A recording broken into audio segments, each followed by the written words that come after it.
ಎಲ್ಲ ಎತ್ಕೊಂಡು ಹೋಗ್ಬಿಟ್ಟು ದರ್ಶನ್ ಸರ್ ಟ್ರೈಲರ್ ಲಾಂಚ್ ಮಾಡಿಸ್ಕೊಟ್ಬಿಟ್ಟಿದ ತಕ್ಷಣ ಹಿಟ್ ಆಗಿಬಿಡುತ್ತೆ.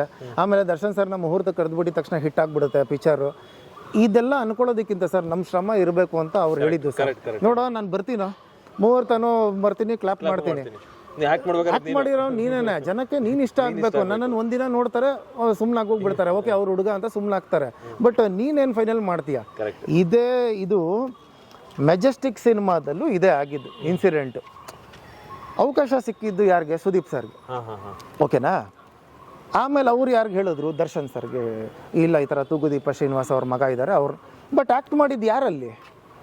ದರ್ಶನ್ ಸರ್ ಅಲ್ವಾ ಕಷ್ಟಪಟ್ಟು ಆ ಸಿನಿಮಾ ಆ್ಯಕ್ಟ್ ಮಾಡಿದ್ದಕ್ಕೆ ತಾನೇ ಈ Majestic cinema super duper hit ಆಗಿದ್ದು. ಸೊ ಅದರಲ್ಲಿ ಏನಂತ ಈಗ ಫ್ಯಾನ್ಸ್ಗಳು ಏನು ಅನ್ಕೊಂಡ್ಬಿಟ್ಟಿದ್ದಾರೆ, ನಮ್ಮ ಸುದೀಪ್ ಸರ್ ಹೇಳಿಬಿಟ್ರು, ಅದನ್ನು ಬಿಟ್ಟು ಕೊಟ್ಬಿಟ್ರು, ಇವ್ರು ಅದಕ್ಕೆ ಬಂದ್ಬಿಟ್ರು ಅಂತ. ನಾನು ಅದನ್ನೇ ಹೇಳ್ತೀನಿ, ನಮ್ಮ ಮನೆ ಹತ್ರ ಒಬ್ಬರು ಫೇಮಸ್ಸು. ಆಮೇಲೆ ಈಗ ಅವರಿಬ್ಬರಿಗೂ ಸ್ವಲ್ಪ ಮನಸ್ತಾಪ ಬರ್ಲಿಕ್ಕೆ ಅದೊಂದೇ ರೀಸನ್ ಕಾರಣ ಸರ್? ಅದೊಂದೇ ರೀಸನ್ನು ಅನ್ನೋದಕ್ಕಿಂತ ಅದೊಂದು ಚೂರು ಇದೆ ಸರ್.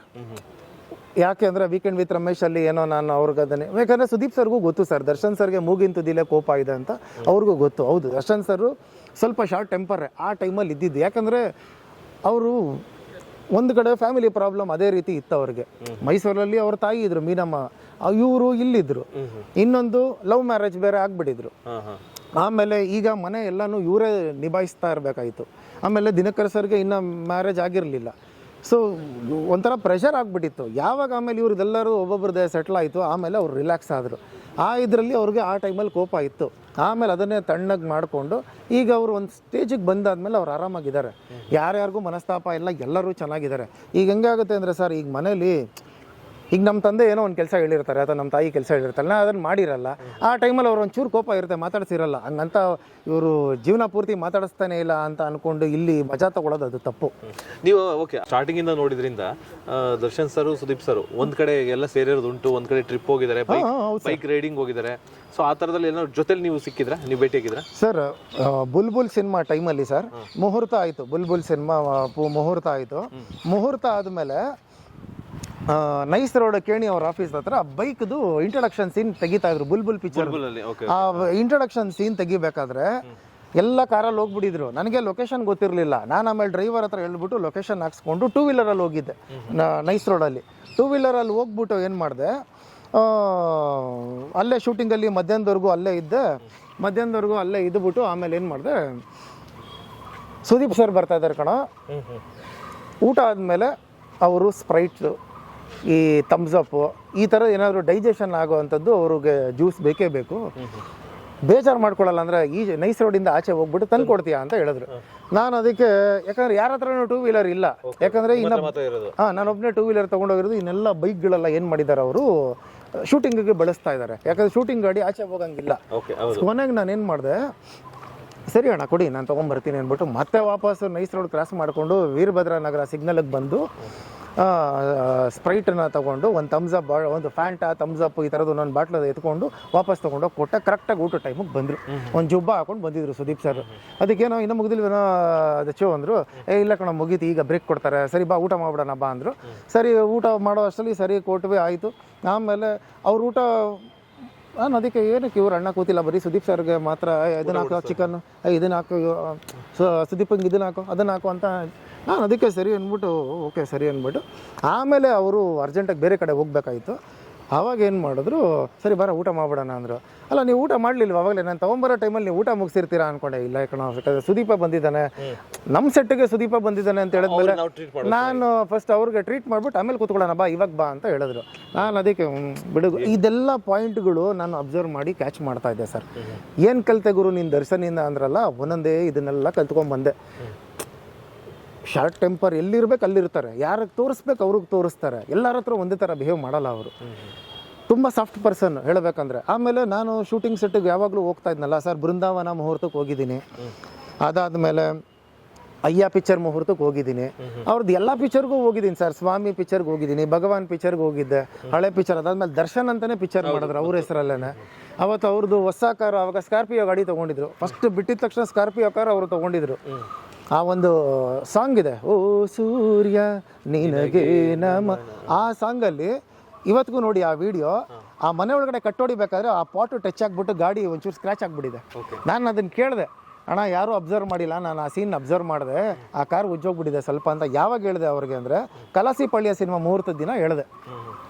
ಅವತ್ತು ಫಸ್ಟ್ ಶಾಟು ಕಲಾಸಿಪಳ್ಳಿದು ಮಲ್ಲೇಶ್ವರಂ ಹತ್ರ ಅಲ್ಲದು ಇವಾಗ ಟ್ರೈನ್ದು ಇದು ಮಾಡಿದ್ದಾರೆ, ಮುಂಚೆ ಗ್ರೌಂಡ್ ಇತ್ತು, ಆ ಕ್ರಿಕೆಟ್ದು ಫಸ್ಟ್ ಶಾಟ್ ತೆಗಿತಾ ಇದ್ದಿದ್ದು. ಬಿಸಿಲು ಅವತ್ತು ದರ್ಶನ್ ಸರ್ಗೆ ತಲೆನೋವು, ಯಾರೂ ಪರಿಚಯ ಇಲ್ಲ, ಯಾವ ಗನ್ ಮ್ಯಾನ್ಸು ಬಾಡಿ ಗಾರ್ಡು ಯಾರೂ ಇಲ್ಲ, ಇವರೇ ಕಾರ್ ಓಡಿಸ್ಕೊಂಡು ಬಂದಿದ್ದಾರೆ ಸ್ಕಾರ್ಪಿಯೋ ಗಾಡಿ. ಅದಕ್ಕೆ ಅಣ್ಣ ಕಾರ್ ಏನೋ ಮಾರ್ಕ್ ಆಗಿದೆ, ಅದು ಆ ಸಾಂಗಲ್ಲಿ ಆಗಿತ್ತಲ್ಲ ಅದೇ ತಾನೇ ಅಂದೆ, ನೀನು ಒಬ್ಬನೇ ನೋಡು ಕಂಡಿಡ್ದಿರೋದು ಅದನ್ನು ಅಂತ ಹೇಳಿದ್ರು. ಅದಕ್ಕೆ ಎಲ್ಲ ಒಂಚೂರು ಇದು ಮಾಡ್ಕೊಂಬಿಡಿ ಅದನ್ನು ಅಂತ ನಾನು ಸರಿ ಅಂದ್ಬಿಟ್ಟು ಯಾಕೆ ಫುಲ್ ಬೇಜಾರಲ್ಲಿ ಇದ್ದೀರಾ ಅಂದೆ. ತಲೆನೋವು ಕೊಣ ಸಿಕ್ಕಾಬಿಟ್ಟೆ ಬಿಸಿಲು ಏನಂತ ಏನು ಸೀನ್ ಅಂತೆ ಇವಾಗ ಅಂದೆ. ಕ್ರಿಕೆಟ್ದು ಫಸ್ಟ್ ಶಾಟು ಅದೇ ಆ ಬಾಲ್ ಬಿಸಾಕ್ತಾರಲ್ಲ, ಕಲಾಸಿಪಾಳ್ಯದ ನನ್ನ ಮಕ್ಕಳ ಅದು ಇದು ಅಂತ ಆ ಡೈಲಾಗಲ್ಲಿ ಅದನ್ನು ತೆಗಿತಾ ಇದ್ದಿದ್ದು. ಹೆವಿ ತಲೆನೋವು. ನೀವು ಇವತ್ತಿಗೂ ಅದೊಂದು ಶಾರ್ಟಲ್ಲಿ ಒಂದು ಸೀನ್ ನೋಡಿ, ಮಿಸ್ ಆಗೋಯ್ತಮ್ಮ ಬಾಲು ಅಂತಾರಲ್ಲ, ಹಿಂಗೆ ಹಿಡಿತಾರಲ್ಲ ಆ ಬಾಲ್ನ ಹಿಡಿದ್ಬಿಟ್ಟು ಹಿಡಿದ್ಬಿಟ್ಟು ಬ್ಯಾಟ್ ಎದ್ದು ಬಿಸಾಕ್ತಾರಲ್ಲ, ಹೆವಿ ಕೋಪ ಆಯ್ತು ಅವ್ರಿಗೆ ಆ ಟೈಮಲ್ಲಿ. ಅವ್ರಿಗೆ ಅದನ್ನ ಒಂದೇ ಟೇಕಲ್ಲಿ ಮಾಡಿದ್ರು. ಈ ಕಡೆ ಅವತ್ತೇ ಮುಹೂರ್ತ, ಅವತ್ತೇ ಸೀನ್ ಹಿಡ್ಕೊಂಡ್ಬಿಟ್ಟವ್ರು. ಯೂಶಲಿ ಮುಹೂರ್ತ ದಿನ ಒಂದು ಸೀನ್ ಮಾಡಿ ಹೀರೋಗಳನ್ನ ಕಳಿಸ್ಬಿಡ್ತಾರೆ. ಇಲ್ಲಿ ಓಂ ಪ್ರಕಾಶ್ ರಾವ್ ಸರ್ ಬೇರೆ, ಇವರು ಓಂ ಪ್ರಕಾಶ್ ರಾವ್ ಸರ್ ಸಿನಿಮಾ ಅಂದರೆ ಕತೆ ಕೇಳಲ್ಲ ದರ್ಶನ್ ಸರ್. ಸರಿ ಸರ್ ನಾನು ಮಾಡ್ಕೊಡ್ತೀನಿ ಪ್ರಕಾಶ್ ಅಂತ ಹೇಳ್ಬಿಡ್ತಾರೆ. ಕತೆ ಕೇಳಿಲ್ಲ ಏನಿಲ್ಲ, ಇವ್ರಿಗೂ ಏನೂ ಗೊತ್ತಿಲ್ಲ ಏನು ಡೈಲಾಗು ಏನು ಕತೆ ಅಂತ. ಒಂದೊಂದೇ ಟೇಕು ಮುಗಿಸ್ತಾನೆ ಅವರೇ. 4 ಗಂಟೆ ಆಯಿತು ಬಿಡ್ತಾ ಇಲ್ಲ ಓಂ ಪ್ರಕಾಶ್ ರಾವ್ ಸರ್. ನಾನು ಅದಕ್ಕೆ ಏನು ಫುಲ್ ಟೆನ್ಷನ್ ಆಗ್ಬಿಟ್ಟವ್ರೆ, ಸಿನಿಮಾ ಚೆನ್ನಾಗಿ ಬರಬೇಕು ಅವ್ರಿಗೆ. ಇವರು ಅದೇ ತಕ್ಕಂಗೆ ಮಾಡ್ತಾ ಇದ್ದಾರೆ. ಬಟ್ ಅವತ್ತಿನ ದಿನ ಆಗ್ತಾ ಇರಲಿಲ್ಲ, ತಲೆನೋವು ಅವ್ರಿಗೆ.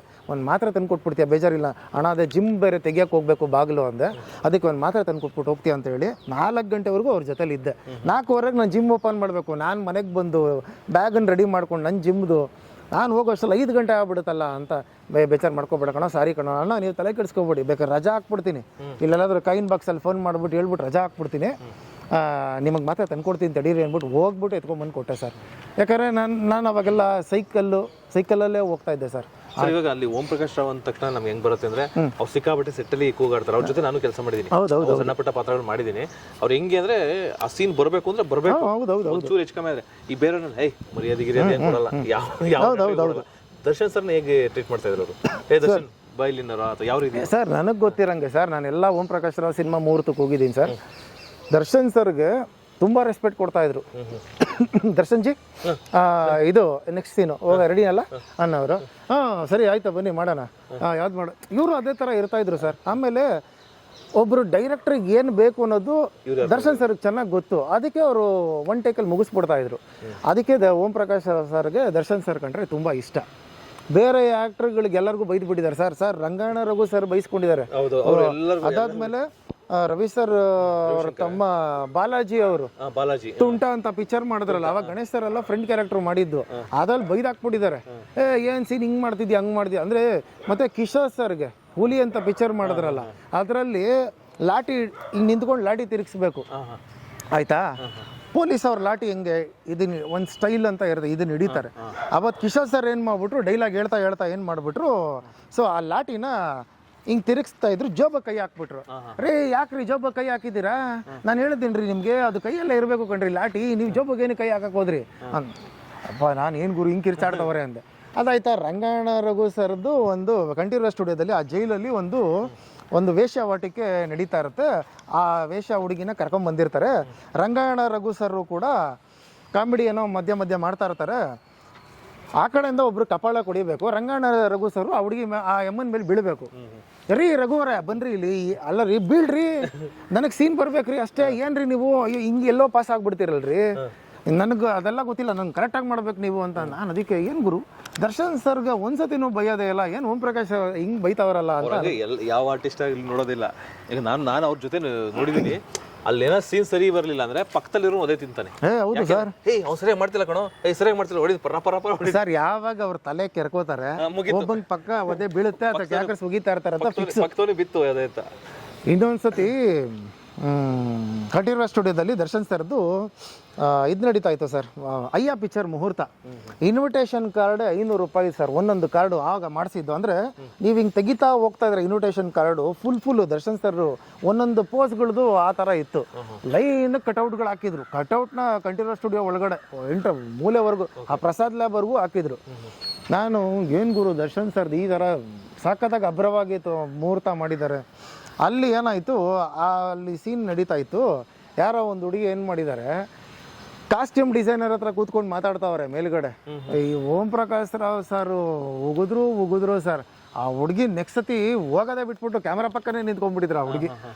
ಆ ರೇಂಜು ತಲೆ ಕೆರ್ಕೊಂಡ್ರೆ ಆ ಯಪ್ಪ ಮನುಷ್ಯನೇ ಅಲ್ಲ. ಏ ನಾಯಿ ಇಲ್ಲಿ ಬಂದ್ ಸಾಯಿ ಅವ್ರ ಡೈಲಾಗ್ಗಳವೆಲ್ಲ. ಹೌದೌದು ಸಖತ್ತು ಒಳ್ಳೆ ಇದು ಸರ್. ಅಂದ್ರೆ ಏನ್ ಗೊತ್ತಾ ಸರ್, ಅಂತ ಡೈರೆಕ್ಟರ್ ಏನಂದ್ರೆ ಅವರೆಲ್ಲ ಒಳ್ಳೆ ಗರಡಿಯಿಂದ ಪಳಗಿದ್ದಾರೆ ಸರ್. ವರ್ಕ್ ಅಲ್ಲಿ ಅಷ್ಟೇ ಡೆಡಿಕೇಶನ್ ಅವರು. ಸರ್ ನಂಗೆ ನಾನು ಅದೇ ಹೇಳ್ತೀನಲ್ಲ, ನಿಂಗೆ ತುಂಬಾ ಇಷ್ಟವಾದ ಡೈರೆಕ್ಟ್ರು ಯಾರ ಜೊತೆ ಕೆಲಸ ಮಾಡ್ಬೇಕು ನೀನ್ ಸಿನಿಮಾಗೆ ಅಂದ್ರೆ, ಒಂದು Om Prakash Rao sir, Ravi Srivatsa sir, Suri sir, ಆಮೇಲೆ ನಮ್ಮ Rathaavara cinema director Chandrashekar Bandiyappa sir. ಇವ್ರು 4 ಜೊತೆನೂ ಅವ್ರ ಜೊತೆ ಸಿನಿಮಾ ಮಾಡಬೇಕು ಅಂದರೆ ತುಂಬ ಇಷ್ಟ ಸರ್.